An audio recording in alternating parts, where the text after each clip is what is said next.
Langkah Menteri Keuangan menghentikan impor baju bekas menuai pro dan kontra. Aturan ini bertujuan untuk melindungi industri tekstil lokal, namun di sisi lain menimbulkan keresahan bagi pedagang thrifting yang selama ini menggantungkan penghasilan dari pasar jual beli pakaian bekas. Lantas apa solusinya? Kita akan bahas malam hari ini bersama Putri Komarudin, anggota Komisi 11 DPR RI dan juga Bima Yudhistira, Direktur Eksekutif Selyos. Selamat malam Mbak Putri, Mas Bima, terima kasih waktunya.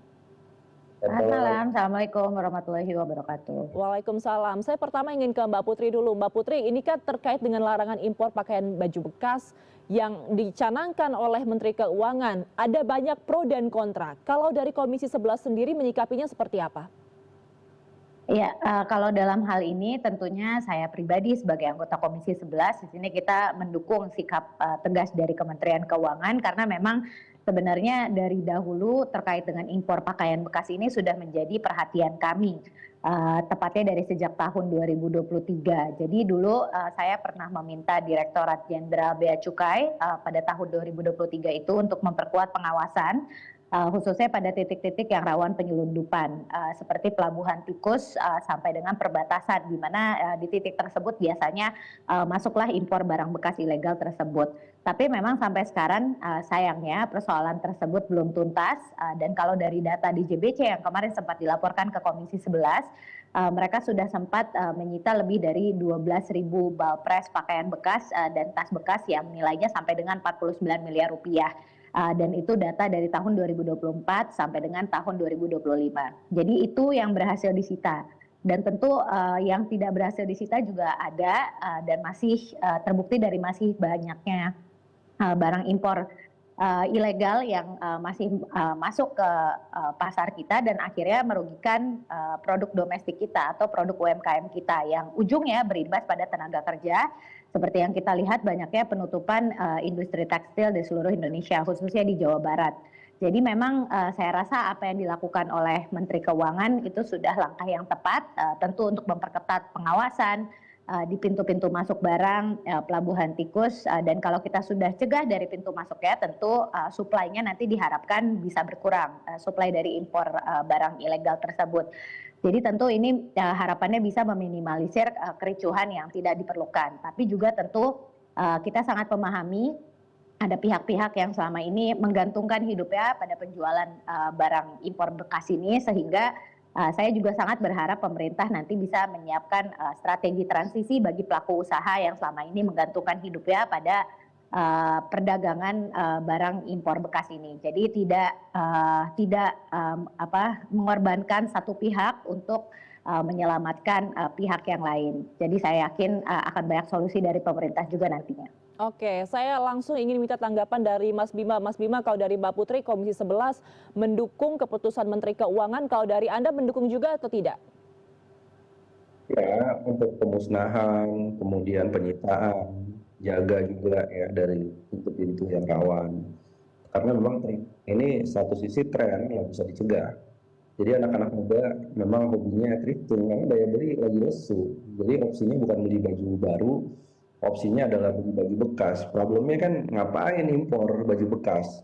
Sementara baju-baju bekas yang harusnya bisa dipakai dan masih layak, itu di dalam negeri jumlahnya cukup besar juga kan, daripada jadi sampah, mendingan thriftingnya adalah thrifting pakaian jadi di dalam negeri. Kalau dia impor, ya setuju sama Pak Purbaya, kalau dia impor, apalagi kemudian ilegal, dia akan matikan UMKM, ya nggak akan bisa bersaing. Jadi ada dua sebenarnya isunya, satu adalah thrifting, tapi yang kedua ini adalah impor pakaian jadi dari Tiongkok atau dari China. Ini juga dua-duanya harus balance, harus diatur. Sama satu lagi adalah kesulitan di industri pakaian jadi untuk melakukan importasi benang, ya, filamen, tekstilnya yang memang nggak diproduksi di dalam negeri. Nah, jadi ada beberapa isu nih yang harus dilihat secara komprehensif. Spesifik soal masalah importasi thrifting yang ilegal, itu kan karena udah ilegal udah jelas. Cuman masalahnya gini loh, masalahnya dulu kan sebelumnya Pak Zulhas itu sampai ke banyak pasar ya, kemudian juga mendorong adanya semacam tindakan yang tegas terhadap para pelaku impor ilegal sampai kepada penjualnya. Nah sekarang kalau penjualnya didenda, nggak boleh melakukan importasi, oke itu bagus. Tapi di satu sisi yang pelaku usaha UMKM ini, dia thrifting untungnya kadang-kadang ya nggak terlalu besar tergantung skala usaha ini ya kan, penjualannya di pasar-pasar. Itu gimana solusinya? Apakah ada kompensasi? Nah, berupa apa? Berupa misalnya kredit murah kah, alih profesi, atau bisa jadi masuk ke program-program pemerintah misalnya. Jadi yang harus diberesin itu dua hal, di sisi hulunya, tapi juga di sisi hilirnya nih, para pedagang-pedagang yang sebenarnya untungnya sehari berapa? Untungnya ada yang cuma 200.000, ada yang untungnya cuma 300.000. Nah mereka juga harus dikasih exit strateginya, harus dikasih kompensasinya, harus dikasih jalan keluar. Karena mereka ini modenya adalah mode survival, mode bertahan. Nah ini jadi harus ada balance antara mencegah di hulu dengan kasih solusi. Pak Purbaya belum kedengeran ngasih solusinya ya, di level hilirnya. Ini gimana nih? Karena mereka punya keluarga juga, mereka harus bayar kios dan lain-lain. Ini kompensasi buat para pedagang yang skalanya bukan bukan menengah, bahkan skalanya sangat mikro. Ini harus dicari bareng-bareng. Apakah udah nggak usah jualan lagi ya thrifting impor, tapi untuk thrifting dalam negeri misalnya itu difasilitasi, nggak ada masalah juga. Atau misalnya dia disuruh alih profesi lainnya, dikasih suku bunga kredit yang lebih murah. Jadi ada exit strategi, jangan hanya galak di hulunya. Kalau galak di hulunya mah tinggal dorong aja itu Dirjen Bea Cukainya kan, sama Bakamla kalau perlu dilibatkan untuk masalah-masalah jalur-jalur gelap yang ada di perbatasan. Ada lagi masalah yang harus diselesaikan dari sisi hukum administrasi, itu adalah pergeseran HS code. Jadi dia balpresnya kalaupun dia lewat jalur yang legal, bukan yang ilegal, itu dia dicampur sama pakaian jadi, dicampur sama mainan anak. Jadi HS code-nya bukan pakaian bekas, tapi HS code-nya atau harmonisasi kodenya itu dianggap adalah barang-barang yang legal. Nah itu juga bocor di situ banyak tuh di kawasan-kawasan berikat, itu Bea Cukai harus juga melakukan penegakan di sana. Jadi solusinya harus holistik nih. Kalau sekedar ya sekedar mengulang apa yang dilakukan Pak Zulhas atau Bu Sri Mulyani pada waktu dia jadi Menteri Keuangan, Pak Zulhas jadi Menteri Perdagangan, saya kira akan banyak yang tetap bocor di berbagai tempat dan tetap banyak orang yang akan cari thrifting. Pindahnya kemana? Kalau nggak di pasar Senen atau di pasar Gede Bage, orang akan nyarinya di media sosial.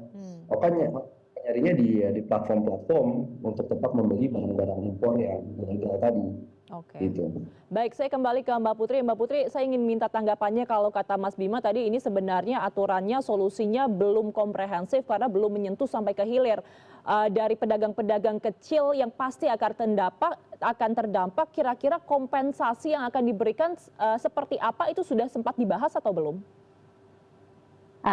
Jadi kan kalau ini sekedar informasi juga, sekarang kan DPR masih dalam masa reses, jadi tentu kebijakan yang dibicarakan oleh Menteri Keuangan bersama dengan teman-teman jurnalis nanti akan dibahas pada saat masa sidang yang akan dimulai tanggal 4 ya, termasuk soal ini.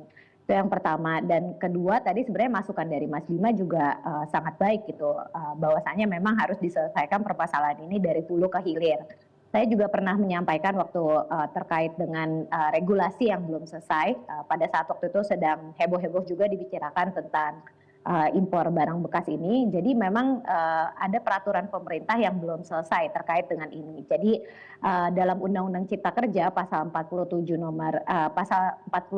Undang-Undang Nomor 7 Tahun 2014 yang waktu itu diubah di Undang-Undang Cipta Kerja, di situ disebutkan bahwa importer itu wajib mengimpor barang yang baru, tapi ada beberapa kelonggaran untuk barang-barang bekas yang boleh dilakukan impor dan aturannya akan regulasikan di peraturan pemerintah. Namun memang sayangnya sampai dengan hari ini peraturan pemerintah tersebut belum juga selesai dan belum diinformasikan kepada kami di DPR ataupun juga kepada publik, sehingga larangan impor itu akhirnya masih merujuk ke peraturan yang lama, yaitu Permendak nomor 40 tahun 2022. Jadi memang banyak aturan yang sebenarnya perlu diperbaiki dalam hal ini sehingga ada ketegasan juga dalam sisi penegakan hukumnya. Dan tadi kalau Mas Bima bilang memang harus ada perbaikan misalnya insentif dari sektor perbankannya dan UMKM. Sebenarnya kan kemarin kita di Undang-Undang Pengembangan dan Penguatan Sektor Keuangan atau PPSK itu telah menetapkan kewajiban bagi sektor perbankan untuk mempermudah akses keuangan ataupun pinjaman kepada sektor UMKM, dan kemarin sudah ada POJK-nya juga. Jadi peraturan turunannya sudah ada. Di sini kita memberikan keleluasaan bagi perbankan untuk memberikan kredit bagi UMKM terutama yang memang sekarang sedang sangat membutuhkan. Jadi kalau dari regulasi untuk UMKM ini kreditnya sudah kita dorong sedemikian rupa, tinggal nanti bagaimana tata laksananya dan juga implementasinya dari sektor perbankan kita, dan juga tentu dari segi financing lainnya. Dan kalau tadi Mas Bima bilang misalnya mestinya bisa thrifting dari produk yang berasal dari dalam negeri. Nah itu sebenarnya bisa juga nanti diatur dalam peraturan pemerintah yang nanti mengatur tentang teknis ini. Jadi ya Kementerian Keuangan, Kementerian Perdagangan, dan tentu Kementerian Perindustrian nanti bisa duduk bersama untuk memikirkan solusi yang komprehensif tadi yang sempat disampaikan oleh Mas Bima. Oke, saya kembali ke Mas Bima. Mas Bima, kalau tadi kita mendengar penjelasan dari Mbak Putri, ini masih digodok begitu ya untuk kompensasi terhadap UMKM yang terdampak. Tapi menurut Anda sendiri sebenarnya, katakanlah jika impor barang bekas dari luar negeri akan di-stop begitu. Sebenarnya apa sih yang harus dilakukan pertama? Solusi semacam apa yang menurut Anda holistik? Ya, kalau bisa dicegah itu, cegahnya adalah dari pelabuhan sebelum barangnya itu dikirim ke Indonesia. Jadi bea cukainya harus proaktif untuk bisa kerjasama dengan bea cukai di negara-negara yang melakukan importasi barang-barang ilegal. Nah, jadi bisa ngobrol. Barang-barang thrifting itu kalau dicek kan sebagian ada yang dari Thailand, ada juga yang dari Singapura, ada juga yang dari Vietnam, ada juga yang direct langsung dari Tiongkok atau China.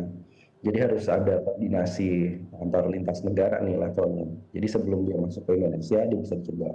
Nah beda memang beberapa kasuistik ya, di mana dia masuk lewat pintu-pintu yang memang ilegal, perbatasan-perbatasan. Nah disitulah makanya peran dari polisi perbatasan, peran dari Bakamla kalau dia lewatnya lewat air atau lewat laut. Nah ini juga harus ada koordinasi, sehingga di border patrol kita atau di wilayah perbatasan itu ada ketegasan sebelum dia bisa masuk ke dalam wilayah Indonesia. Nah, satu lagi sebenarnya saya setuju sekali tuh. Memang yang belum ada adalah blokir atau CV atau PT yang melakukan importasi barang-barang ilegal. Apakah dia masuknya betul-betul ilegal atau dia sebenarnya mencampur. Jadi ada yang namanya bulking. Bulking itu tadi, di mana barangnya, dokumennya seolah barang yang legal, tapi under invoicing, misinvoicing. Jadi pada waktu dicek, karena nggak bisa juga, bea cukai ini juga ada kekurangan dari segi SDM, kita akui itu. Sehingga ketika dia melakukan ceknya kan random. Nah, kalau misalkan curiga dari awal ada yang sifatnya adalah bulking, ini kok kayaknya nggak wajar ya, harganya, kemudian dokumen listingnya, ini kok dicampur dengan barang-barang lainnya. Nah itu langsung masukkan kepada red line atau jalur merah. Nah kalau di situ ditemukan ada praktek mencampur berbagai barang dalam satu dokumen, nah itu importirnya udah di blacklist aja seumur hidup, itu betul. Jadi bukan hanya CV atau nama PT-nya, tapi person-personnya yang terlibat dalam akta di PT ataupun di CV atau di perseroan apapun itu yang harus kemudian di blacklist. Di blacklistnya nggak usah tanggung-tanggung, kalau bisa di blacklist nggak bisa mendirikan PT atau CV lagi dan tidak bisa mendapatkan fasilitas pinjaman dari perbankan. Nah, jadi itu ada efek jerak yang memang permanen bagi para importir yang nakal atau melanggar. Nah, ini memang yang salah satu isu besarnya, ini kan cross border, ini kan crime sebenarnya, cross border crime. Memang bukan narkoba, tapi barang-barang ilegal ini masuk terus merugikan dan selama ini efek jeraknya memang belum terlalu terasa. Saya juga melihat efek jerak misalnya dari sanksi sosial juga. Selama ini kan yang disorot nih di media nih, misalnya nih yang lagi dilakukan CNN, ini kan lebih ke arah pedagangnya nih, pedagang di pasar-pasarnya. Tapi sanksi sosial bagi mereka importir nakal itu harusnya mukanya nggak usah disensor tuh kalau ditangkap itu sama bea cukai itu mukanya ya langsung aja. Jadi orang akan tahu oh ini toh seorang yang kemudian melakukan thrifting. Nah, di sini kelihatannya agak nggak balance dari sisi bea cukai juga. Jadi pelaku importir nakal, sanksi administratif, ada pidana, tapi nggak pernah tuh. Ini wajahnya nih, kemudian di belakang itu ada siapa yang mendanai, karena importasi dalam bulking ataupun skala yang besar untuk thrifting ini pemainnya di hulu importirnya nggak main-main, itu modalnya besar juga tuh. Satu bal press aja bisa berapa? Bisa 20 juta, tergantung memang campuran dari brandnya dan asal negaranya. Coba bayangkan satu kontainer bisa ada sampai 30 bal press. Itu kan butuh modal. Jadi pemainnya memang pemain yang nggak sembarangan. Jadi tonjolin aja mukanya ya. Kemudian black dari Bank Indonesia, anggap aja yang nggak bisa dapat kredit lagi ke depannya.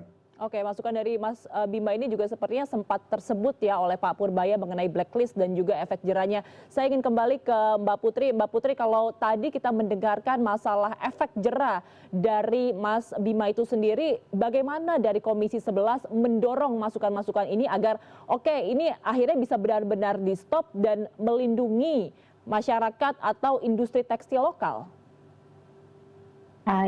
Nanti kan pada saat rapat kerja dengan Kementerian Keuangan biasanya tentu ada sesi terpisah juga dengan Direktorat Jenderal, masing-masing perpajakan, bea cukai, perbendaharaan dan lain-lainnya. Jadi nanti berbagai aspirasi yang telah kita tampung selama masa reses ini, termasuk tadi masukan Mas Bima soal efek jerah untuk importir yang masih nakal, itu tentu akan kami komunikasikan kepada Direktorat Jenderal Bea Cukai. Tapi kan dalam hal ini tentu tidak bekerja sendiri. Jadi banyak pihak yang akan terlibat dan saya yakin kalau ini isu memang dianggap serius oleh pemerintah, nanti akan ada gabungan satuan tugas dari berbagai kementerian ataupun lembaga yang nanti akan men-tackle isu ini.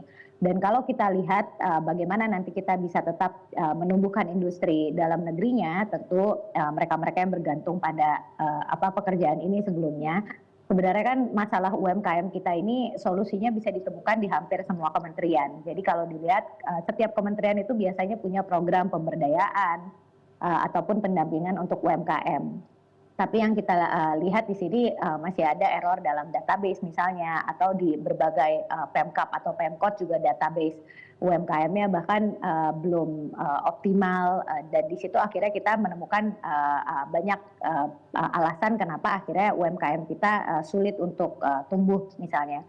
Karena tadi pendampingan, pemasaran, inovasi, digitalisasinya itu tidak bisa dikaryakan dengan baik karena berbagai bantuan pemerintah yang telah ada misalnya hanya terpusat di UMKM tertentu yang telah terdata dengan baik di database-nya. Sementara yang belum terdaftar itu biasanya tidak bisa mendapatkan akses ke program-program pemerintah sehingga mereka akhirnya berusaha untuk berjuang sendiri dan itu tentunya sangat sulit. Jadi ini salah satu momentum kita juga sebenarnya untuk memperbaiki ekosistem UMKM kita dan mendorong bagaimana akhirnya bisa survive tanpa harus mengandalkan misalnya produk impor ataupun produk impor bekas dari luar negeri. Oke, kita akan menunggu bersama seperti apa konkretnya aturan ini dibuat dan seperti apa nanti detailnya. Kita berharap pasti tidak merugikan masyarakat kecil dan memberikan efek jerah bagi para importir besar yang melakukan impor secara ilegal. Terima kasih telah bergabung bersama kami Putri Komarudin, anggota Komisi 11 DPR RI, dan juga Bima Yudhistira, Direktur Eksekutif Selya. Selamat malam Mas, Mbak, sehat selalu. Assalamualaikum. Selamat malam. Assalamualaikum.